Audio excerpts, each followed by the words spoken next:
Voilà, troisième vidéo. Et on commence tout de suite avec ce chapitre 2. De l'estime que nous devons faire de la grâce sanctifiante. Oh oui. On a besoin de ta grâce. Viens, divine volonté, viens Marie, nous montrer avec tes yeux, tes oreilles, ton cœur, tout ce que tu vas nous dire maintenant. Alors, Marie a été exempte du péché originel dès le premier instant de son être, c'est-à-dire qu'elle a été conçue dans la grâce et l'amitié de Dieu. Nous sommes tous, en rentrant dans ce monde, les tristes victimes de la colère de Dieu. Marie, seule, prévenue de son amour, y est entrée comme le chef-d'œuvre de sa grâce. Dieu ne voulut pas que le temple où il devait habiter eût aucune souillure. L'honneur du Fils demandait que la mère ne fût pas, même pour un moment, esclave du démon. Mais quelle estime ne fit pas Marie de cette insigne faveur? Cette faveur fut à ses yeux ce que la sagesse était aux yeux de Salomon, la source de tous les biens. Dieu l'avait possédée dès le commencement de ses voies. Voilà ce qu'elle estima plus que toutes les couronnes de la terre. Elle a été favorisée de beaucoup d'autres prérogatives, mais celle-ci fut plus précieuse que toutes les autres parce qu'elle la rendait plus agréable à Dieu. Toute sa vie fut un témoignage continuel de sa reconnaissance envers Dieu pour ce bienfait signalé qui ne lui a été commun avec nulle autre pure créature. Âme chrétienne, vous avez reçu dans le baptême la grâce sanctifiante que reçut Marie au premier instant de sa conception. Par cette grâce, vous avez acquis le droit d'appeler Dieu votre Père et Jésus-Christ votre frère. Vous avez été constituée héritière de Dieu et co-héritière de Jésus-Christ.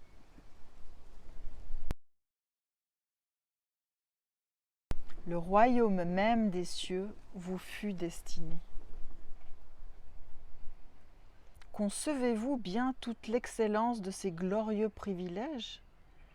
Mais concevez-vous aussi toute l'obligation qu'ils vous imposent? Hélas, à la honte du christianisme, combien peu de chrétiens qui réfléchissent et qui, par la sainteté de leurs actions, travaillent à soutenir la dignité de leur élévation. Alors, oui. Bon, ceux de ma chaîne, je pense que vous connaissez tous la divine volonté parce que c'est vraiment ça qui m'a poussée à dédier cette chaîne à cette divine volonté. Ah, c'est le facteur. Donc, voilà. Ça nous parle, hein, d'être élevé, voilà, de toujours rester en Jésus, unis à lui. Sinon, on ne fait rien de bien. Combien peu qui se mettent en peine de conserver cette robe d'innocence, symbole de la candeur, de la pureté et de la piété des enfants de Dieu. On tire une fausse gloire des avantages du monde, et par le plus étrange renversement d'idées, on donne dans son esprit le dernier rang à une grâce qui, à proprement parler, mérite seule notre estime. On se pique de ne pas dégénérer d'une naissance prétendue, illustre selon la chair, et par une vie toute animale et toute charnelle, on ne craint point de dégénérer d'une naissance toute spirituelle et toute divine. On fait parade d'une indépendance chimérique, et par une monstrueuse alliance avec le démon, on ne rougit point de rentrer sous son empire, de reprendre sa livrée, de se rengager dans la servitude dans laquelle on avait eu le malheur de naître. On court avec avidité après des biens et des héritages de la terre, et l'on néglige, on méprise même, en quelque façon, l'héritage éternel des biens du ciel. Âmes ingrates, infortunées victimes du péché, qui que vous soyez, du moins, n'endurcissez pas vos cœurs à la voix divine qui vous appelle, qui vous rappelle, c'est écrit. Un second baptême vous reste encore pour recouvrer la grâce d'adoption que vous avez perdue. C'est celui de la pénitence. Recourez-y avec confiance et sincèrement.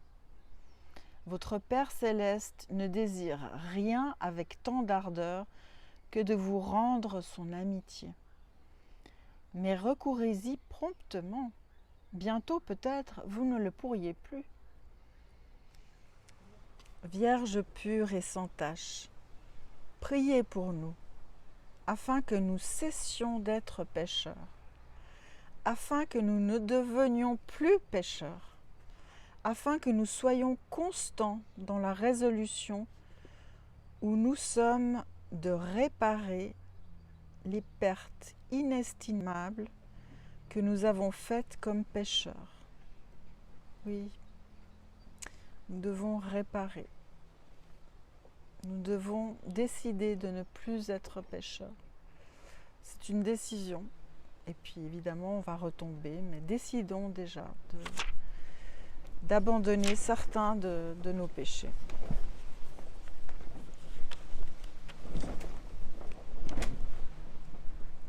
Merci Seigneur. C'est magnifique ce petit vent.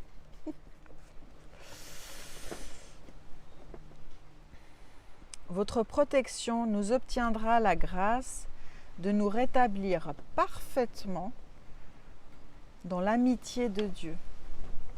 Et par là, nous pourrons vous bénir après votre Fils Jésus comme la source de notre salut. Voilà, fin de ce deuxième chapitre. Voilà. Bon, pour l'instant, on n'est pas encore dans le vif du sujet. À très bientôt.